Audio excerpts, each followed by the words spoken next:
السلام عليكم. صباح الخير. نتمنى تكونوا كاملين بألف خير. مرحبا، كنجدد الترحاب بالناس الجدد اللي انضموا لينا. نتمنى يعجبهم المحتوى ديالنا، والف مرحبا بالناس القدام موالين الدار. اليوم غنوجدوا هذه الكميه كامله ديال المعلك هذا الكاوكاو والكوك غير بنص كيلو ديال الكاوكاو. خليكم معايا وتبعوا الوصفه حتى الاخير، فيها بزاف النصائح وبزاف الاسرار باش تنجح معكم الوصفه.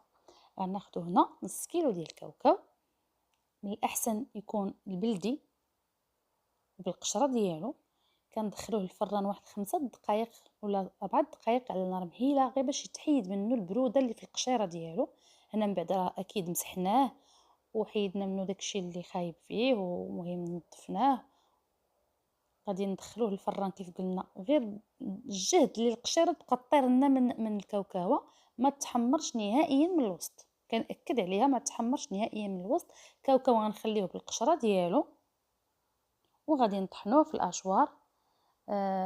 يكون غير ملين، ماشي حتى كيولي عجينه عقده، غير كنلينوه صافي وكنخدموا به.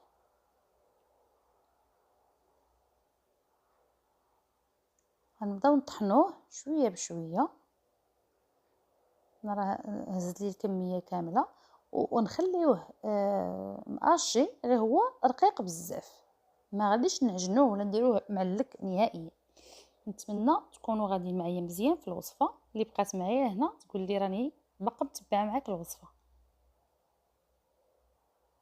من بعد ما طحناه شتي كيفاش جا، راه هو باقي مفرفش، باقي طحين، باقي غبره، ولكن غير مطحون رقيق لحد الان. غادي مزيان. غادي نديرو واحد الكاس لارب ديال السكر، ما يعادل 100 غرام ديال السكر، كاس ديال الكوك حتى هو. اللي ما بغاش يخدم الكوك راه ممكن ما يخدموش، ولكن راه كيتواتى بزاف مع مذاق الكاوكاو. هنا كاس لارب ديال الزيت بما يعادل حتى هي 100 غرام، شويه ديال المليحه باش تصحوا الذوق كيف قلنا. كاس لارب د الزيت، كاس لارب د السكر، كاس ديال الكوك، ومعلقه ديال القرفه. حتى هي القرفه كتجي لذيذه مع هاد العصير هادي، مع هاد الوصفه. من بعد غنديرو 2 معالق كبار د الكونفيتور اولا المربى ديال المشماش، يكون خاص بالاكل فيه الطريفات. وغنديرو كيس ونصف من خميره الحلويات بيكنج باودر.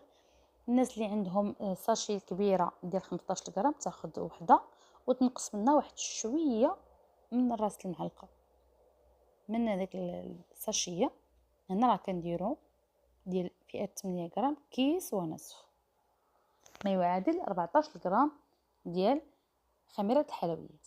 غنوجدو هنا 2 بيضات يكونوا حجم كبير، كنحركوهم شي شويه، هي كنحلوهم شي شويه في بعضياتهم باش ينسجم لنا البيض مع الصفر. وغادي نبداو نزيدو شويه بشويه البيض.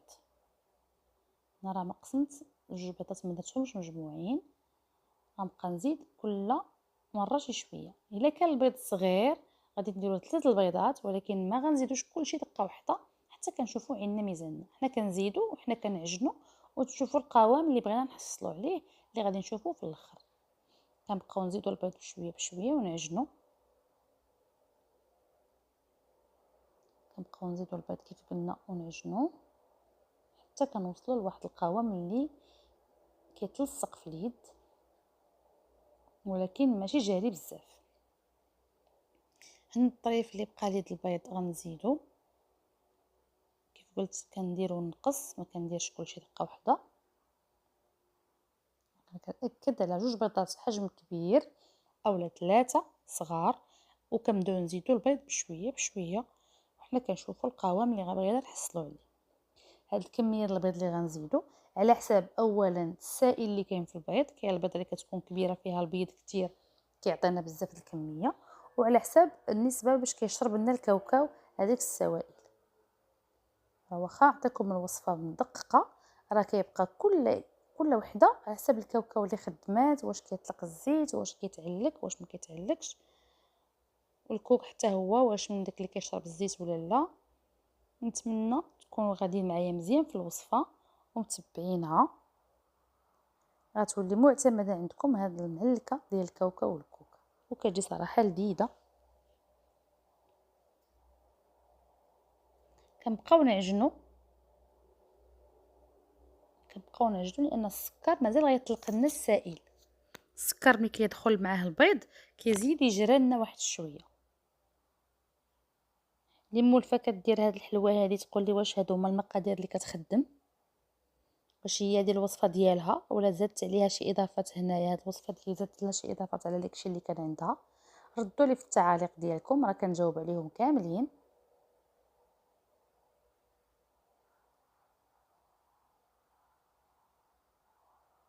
هنا باقا كندلك في الحلوه العجينه ديالي، راه شتي ها هي كيفاش خرجت لنا، كتلصق ولكن ماشي حريره، ماشي سائله بزاف. غنقسم لي هذا الخليط على 4 الاجزاء، وغندير الجزء الاول فيه 2 معالق ديال الكاكاو، غتكون اللون ديالها بني. الكاكاو تا هو كيجي رائع مع هذا الكاوكاو والكوك. الجزء الثاني غندير فيه الزنجبيل مقطع معسل ومقطع رقيق. والجزء الثالث غندير فواكه معسله، تما عندي المونغ والفريز، نقدروا نديروا حتى الكيوي، ونقدروا نستغناو على هاد الفواكه ونديروا بلاصتهم ديك النص علبه ديال هذيك اللي تيكون فيها سوريز كونفي، فيه الالوان الخضر والصفر والاحمر. هذه غير اضافات باش نبدلوا شويه الشكيلات ديال الحلوه، ما يبقاوش كيتشابهوا، ملي كنحطوهم ما يجيوش نفس الشكل. هكذا كنوعوا شي شويه في الطابله ديالنا. وتا الزنجبيل اللي ما بغاش، اللي ما عندهاش اولا ما بغاش تخدم الزنجبيل، واخا راه هو كيتواتى رائع وما كيتباعش غالي عند العطاره، راه تاخذ غير 2 دراهم 3 دراهم الزنجبيل معسل، راه كيكون فيه الخير والبركه. اللي ما بغاتش كل تخدم الزنجبيل تقدر تخدم حتى شويه الزنجلان تصهدو وتلوحو في وسط من ديك الخليط، راه حيت اصلا هذاك النوع الزنجبيل غادي نفندوه في الزنجلان، كتذكر بهذاك الشيء اللي كاين لداخل وكتغير في المذاقات وصافي. هنا الشكل الاول اللي خليناه بالطعم ديال الوصفه الاصليه،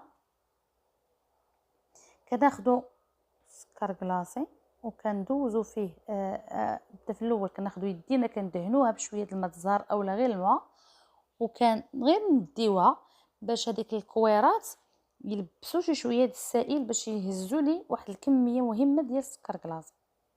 ملي كنكوروهم هو الاول، من بعد كنمسحوا يدينا وكنبداو نفندوا في السكر كلاصي حتى كنكورو. بعد ما كنكونوا دهنا يدينا بشويه الماء اولا شويه الماء الزهر، كنحطوا الكويرات وعاد كنمسحوا يدينا. هاد المراحل ضروريه لان لا بقى شي شويه السائل في يدينا، راه ملي كنبغيو نفندوا غيعذبنا تفند وغيشرب لنا، ما يبقاش ديك البودره بيضاء. طولت عليكم في الهضره ولكن راه التفاصيل مهمه في نجاح الوصفه. من بعد غادي نحطوا واحد الكميه السكر كلاصي فوق من الحلوه ونضغطوا عليها. كيبان راه هو غيطير ولكن راه ما كيطيرش، ملي كيدخل الفران كيزيد يثبت فوق من الحليوه ديالنا، وملي كيتفكع كيجي باين ديك التشقاق مع السكر كلاصي. هكا هو الشكل ديالها. بعد ما قبل ما ندخلوها الفران غندخلوها طيب على درجه حراره 180. كنبداو من الفوق هو الاول حتى كتبدا شويه يجي معاها التشقاق ونشعلوا عليها من التحت. ما كنطولوش الطياب في هذه الحلوه هذه باش ما تشرب لناش العافيه وتجينا قاصحه. غير كتبدا لنا شي شويه تشقق كنشعلوها من التحت واحد 3 دقائق ولا 4 دقائق صافي، وكنخرجوا اللاطه حيت ما مطلوبناش مالناش فيها الطحين اللي غيخصو يطيب، راه هذيك الكاوكاو كيتصهد واحد شويه مع البيض اللي فيها كيطيب صافي. هادشي اللي مطلوب منا. الشكل الثاني اللي فيه الكاكاو حتى هو بنفس الطريقه كندهنو يدينا بالماء اولا بالماء زهر وكنفندوها في السكر كلاصي مزيان وكنديروها من الفوق عاوتاني نحطوها في اللاطه. اللي مولفه دير هاد الوصفه دير لي التعاليق واش هادو هما المقادير ديالها وتواصل معايا في انستغرام، هذاك هو الانستغرام ديالي. صيفطوا لي التطبيقات ديالكم لهاد الحليوه هذه اولا عندكم حتى اي ملاحظه على الوصفه قولوها لي في انستغرام، راه كنتواصل تما مع جميع المتتبعات ديالي. كنشدوا هذاك النوع الثاني اللي فيه الكاكاو ناخذوا نص قرقاعه وكنديروها شي شويه في البيض باش تلصق لنا فوق من ديك السكر. وكندفعوها واحد شويه. هاد الشكل الكاكاو مع الكركاع راه كيجي هائل، جربوه. هاد الحليوات هادو راهم زوينين، الله يخلي ايامنا كلها حلويات وافراح باذن الله يا رب. الشكل ديالها هو هذا، ديك الكميه عطاتني هاد الكميه هذه، ونفس الطريقه كندخلوها للفران كطيب من الفوق حتى كتبدا تشقق، ونشعلو لتحت 4 دقائق ونخرجوها على درجه حراره 180 حتى 190. الشكل الثالث والرابع هذا اللي فيه الزنجبيل، اللي قلنا ممكن نعوضوه بحبيبه السنجلان في الوسط يكونوا محمرين. غادي نفندوه، ندهنوا الوجه ديالو بالبيض البيض، وندوزوه في الزنجلان البيض اولا الزنجلان العادي اللي بغينا، وندخلوه للفران حتى هو بنفس الطريقه يطيب. وهذا غنزينوه بواحد الحبيبات ديال ديك السوريز، هادو كيبقاو غير اقتراحات التزيين، احنا ماشي مطالبين باش نديرو هاد التشكيلات كاملين، ولكن اللي بغات تنوع وديرهم كاملين راه غادي تبدل وغادي تشكل في الطابل في الطويبله ديالها. صافي الشكل الاخير اللي فيه ديك الفواكه المعسله غنفندوه في البيض البيض، وندوزوه في اللوز افيلي اولا الكاوكاو افيلي اللي بغيتو. انا هنا مخدمه اللوز افيلي، ندوزوه في البيض وكنمرمدوه شي شويه يهز لنا واحد الكميه مهمه ديال اللوز افيلي اولا الكاوكاو، وندوزوه يطيب حتى هو بنفس الطريقه على 180 190 درجه. من الفوق هو الاول حتى كتبدا تفكع، ونشعلو من التحت 5 دقائق ونخرجوا لاطا ديالنا. دغيا كطيب هاد الحلوه لا طولنا الطياب راها كتقصح، ما تقولوش ليا في الاخر علاش قصحت لي الحلوه، راكم فوتوا فيها الطياب. اللي بقات معايا حتى لهنا تخليها لي في التعاليق، الفيديو راه كان طويل شويه ولكن فيه بزاف ديال التفاصيل وكثرت فيه الهضره، ولكن خاصني ضروري نشرح التفاصيل كامله. من بعد غناخدو نص ديال السوريزه كيف قلنا ونخشيوها نوركو شي شويه عليها باش تلصق لنا لداخل ما تطيرش ديك الزنجله ما يدفعهاش وطيح. كنوركو على نصيص ديال السوريزه وكندفعوه، وخلاص داك الشكل الاخر راه مزيد راسو. كي قلنا كندخلوهم من الفران يطيبوا درجه حراره 180 190. من الفوق هو الاول حتى كتفكع، وكنشعلو حتى 5 دقائق ونخرجوا للاطا.